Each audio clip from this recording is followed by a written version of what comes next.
Let me be direct with you from the outset, because what we are witnessing beneath the surface of Iran is not what the headlines are telling you.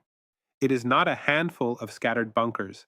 It is not a few hardened shelters built in the mountains after the threats began. What we are witnessing is the largest underground military infrastructure built by any nation since the Cold War, and most people in the West have absolutely no idea it exists. I am looking at declassified satellite imagery that has been circulating among American defense analysts for the past 6 months, combined with recent reporting from multiple Israeli intelligence sources. What it shows is not a few isolated facilities. It is not a defensive posture designed simply to survive airstrikes. What it shows is a networked system of underground cities specifically engineered to render the most advanced air forces in the world strategically irrelevant. And the implications of that reality are unfolding right now in ways that will reshape Middle Eastern security architecture for the next 3 decades. In the next 20 minutes, I am going to walk you through exactly why Iran's underground program represents the single most significant shift in regional military balance since Israel's nuclear program, why American and Israeli military planners are privately acknowledging they cannot destroy these facilities even with sustained campaigns, and why your grocery bills and energy costs are about to reflect a Middle East where conventional deterrence has fundamentally broken down. This is the geopolitical analysis you are not getting from mainstream coverage.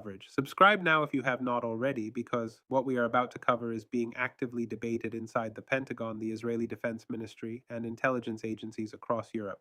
Let's start with the geography and engineering, because the numbers matter here and they tell a story the media is not connecting. Iran sits on some of the most complex mountainous terrain in the Middle East. The Alborz mountain range north of Tehran rises to peaks exceeding 5,600 meters. The Zagros Mountains running along the western border stretch over 1,500 kilometers. This is not flat desert where bunkers stand out like monuments. This is layered sedimentary and metamorphic rock that has been folded and faulted over millions of years, creating natural geological shields against penetration.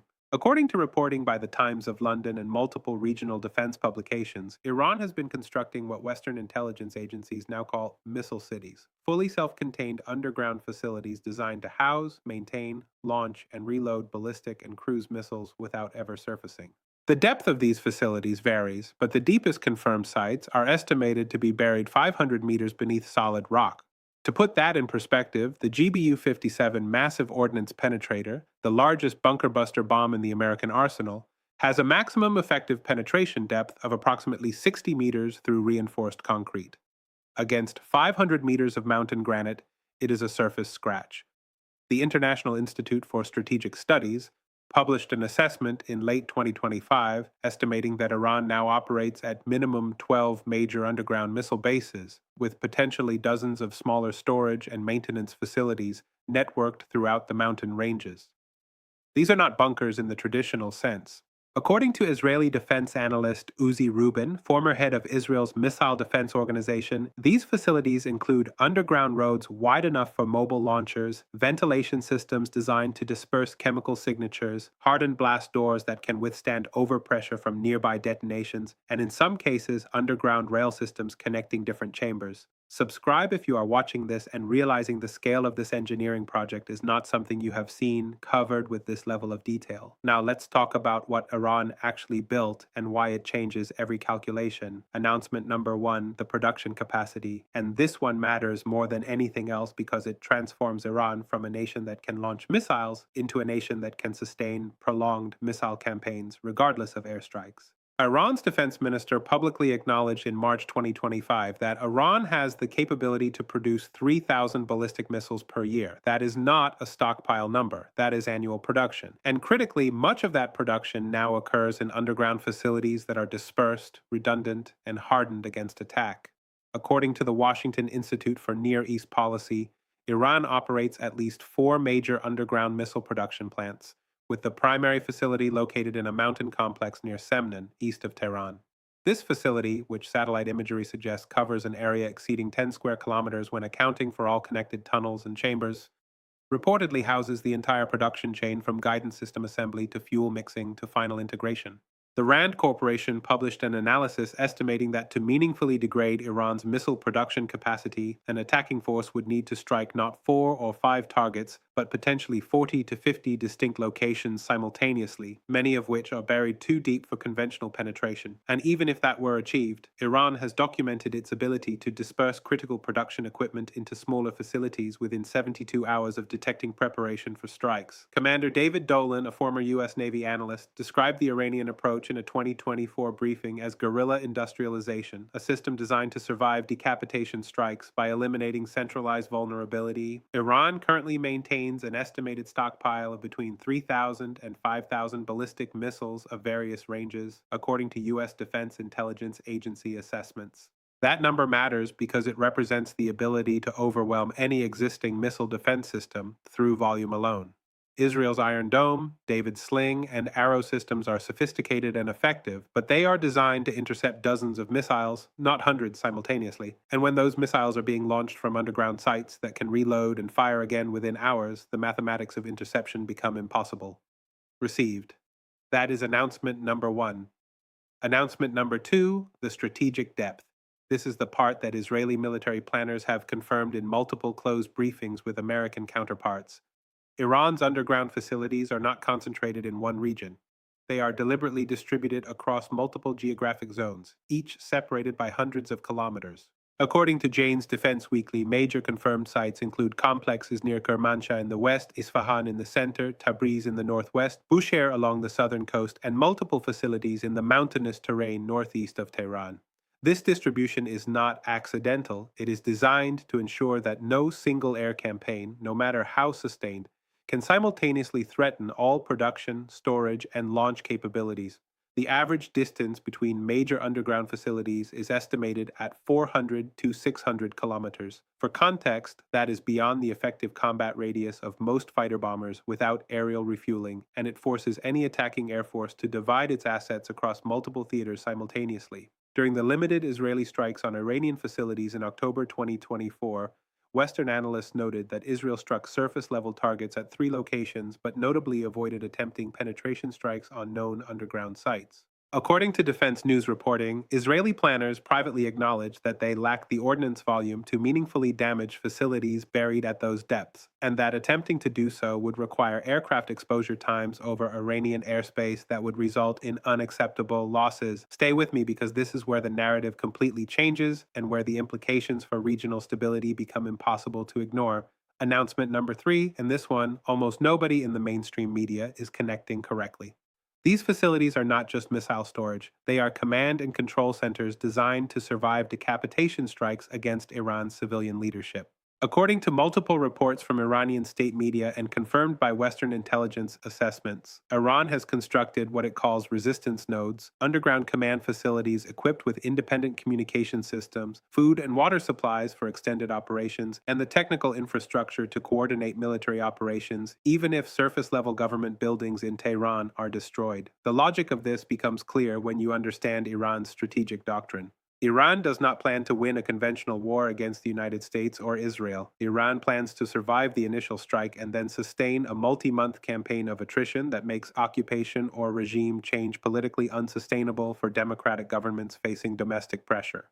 The Revolutionary Guard Corps has published doctrinal papers, available in Farsi and partially translated by Western think tanks, describing a layered defense strategy where surface forces absorb the first wave of attacks, while underground forces preserve capability for sustained response. This is not speculation, this is stated Iranian military doctrine. And when you combine underground production, underground storage, underground launch capability, and underground command and control, what you have constructed is a military posture that cannot be defeated by air power alone, no matter how sophisticated. Received. That is announcement number 3.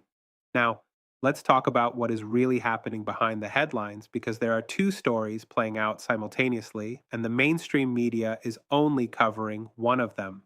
The public story is that Israel and the United States maintain escalation dominance over Iran through superior technology and precision strike capability.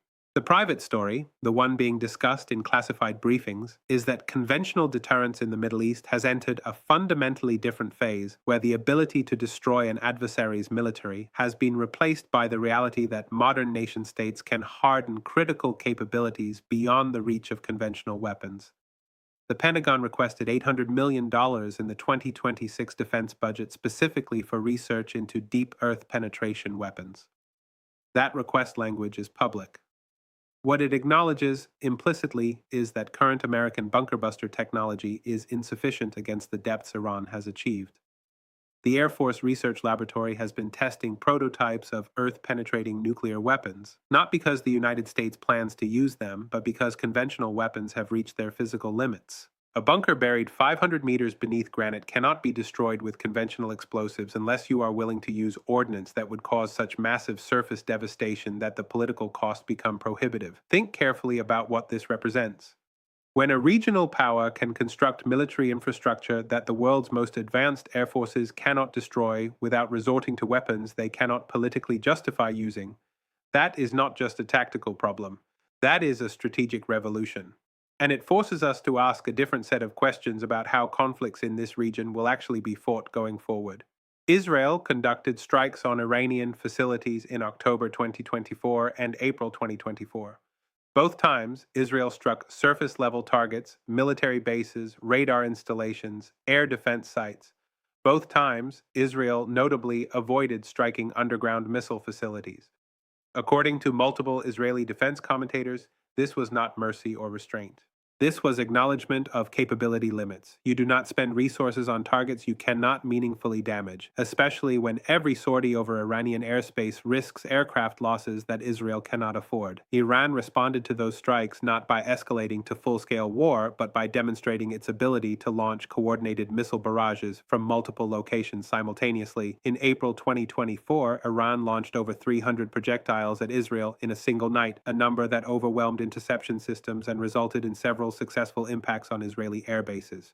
The message was clear: Iran can sustain that tempo indefinitely because the missiles are being launched from facilities that cannot be suppressed. If you own investments in energy markets, if you operate a business dependent on Middle Eastern stability, if you are watching insurance rates climb on commercial shipping through the Strait of Hormuz, what is happening beneath the mountains of Iran is not a foreign policy story. It is a market story, a logistics story, a cost of living story that will touch your household budget whether you are paying attention to geopolitics or not. This pattern has repeated throughout history, and every time it repeats, the outcome is the same. When one power develops a defensive capability that neutralizes another power's offensive advantage, the result is not peace. The result is strategic instability as both sides search for new ways to achieve their objectives. The Maginot Line. France spent the 1930s constructing the most sophisticated defensive fortifications ever built, a continuous line of underground bunkers, artillery positions, and tank obstacles designed to make invasion impossible.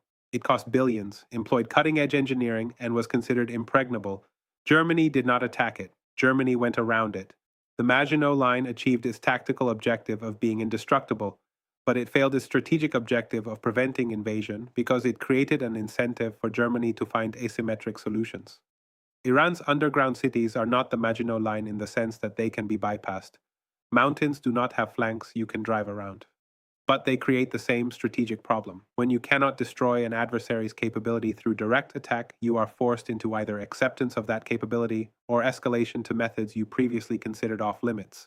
And that is where we are now. The United States and Israel face a choice. Accept that Iran possesses missile infrastructure that cannot be eliminated with conventional weapons, or consider options: nuclear bunker busters, ground invasion, regime change operations that carry costs so severe they have historically been rejected. The parallel is exact. France built fortifications it believed made it safe. Germany responded with blitzkrieg. Iran built fortifications it believes make it untouchable. The question is not whether those fortifications work.